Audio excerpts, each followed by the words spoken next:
Game 3 between the Boston Celtics and the New York Knicks in the books, and it ends in dominant win for the Celtics. Who the hell would have thought any other outcome was going to be the case? I just couldn't see it. I thought that this was going to be a Celtics win. I figured it would be one that would be in kind of dominant fashion. I figured double digits. Not that I don't have faith in the Knicks or I think the Knicks are a good team or not. I think it's just the fact that the Celtics are a championship defending team with elite talent across multiple positions. And it was just a matter of time. Right? It didn't matter if it was going to be in Boston, New York, Timbuktu, Scandinavia, Yugoslavia, or Gypsonia. The Celtics were going to bring it in this game. And you can't go down 0-3. So this was what it was going to be. Their intensity to the max.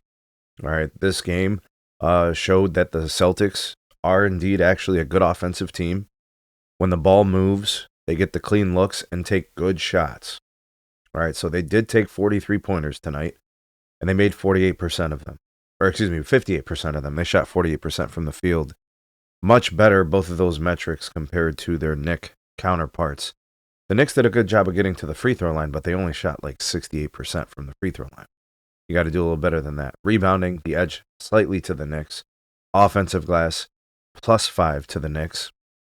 But the Celtics just shot so much better, right? They moved the ball better. Points off of turnovers, pretty much the same. Fast break points, the edge goes to the Celtics, so they were able to get out in transition. They made the Knicks pay. And I think the largest lead for the Celtics, and this is probably why they had a really hard time getting back into the game, the Knicks. The Celtics did balloon the lead past 30. Right? That's just too much to come back from. You know, it's a daunting task against a really good team like the Celtics. So, you know, that kind of gives us some of that. Now, with respect to the individual efforts, it was a pretty good showing by Jason Tatum, who went 5 of 9 from beyond the arc. Al Horford played better. He made 6 of 9 field goals, 3 of 4 from 3. Drew Holiday chipped in 8 points. Derek White, 17 points, 3 of 6 from 3. Jaylen Brown had 19. I think more telling was just defensively, right? Tatum with a couple of steals. Horford with a couple of blocks. Derek White was very good defensively.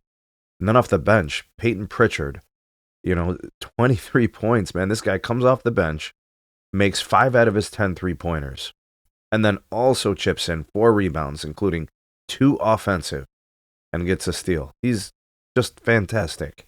I think between him and I think, also Derek White, they are the most unlikely unsung heroes on this team because you still have Drew Holiday and you still have Jaylen Brown. Like, those are the guys that are going to get more name notoriety.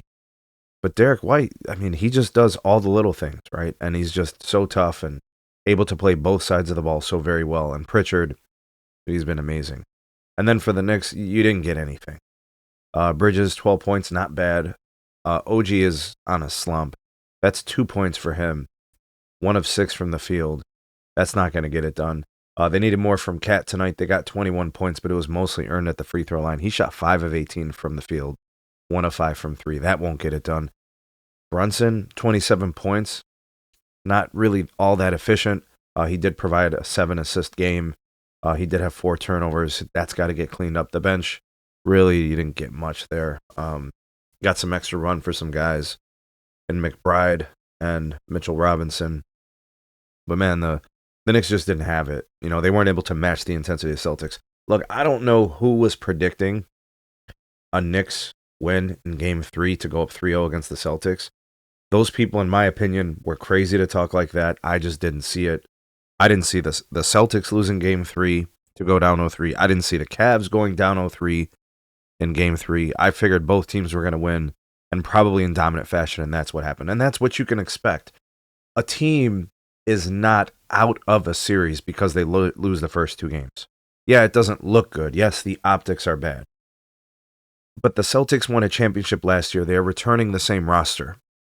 So there is something to be said about that. And in the case of the Cavs, they were arguably one of the best teams, maybe you could say the best team for most of the season. All of a sudden, they don't know how to play basketball, really. I think some people were just prisoner of the moment. And in my estimation, if I'm projecting the next game, so Game 4 in Madison Square Garden, It's not going to be a blowout, but I do think the Celtics are going to win. And then we're going to have some serious conversations about the Celtics winning Game 5 and then going back to Madison Square Garden and winning Game 6. And would you say that that would be a choke job by the Knicks? Would you say that that would be the expected outcome? I'm really thinking that this series could go 6 games with the Celtics ripping off 4 in a row. That is definitely a possibility. Out of respect for Jalen Brunson, though, I feel like a 7-game series is more appropriate. I think they find a way to win a game in there. I don't think it's going to be Game 4.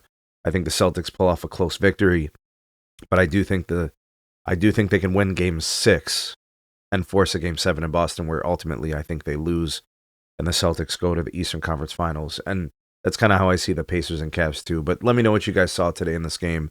Let me know what you think about the next game, Game 4, and then how this series is likely to project moving forward.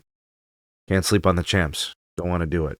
We'll see how they look in Game 4. Let me know. Drop me some comments. Like, share, subscribe. Check out some more videos. We'll see you guys on the next one.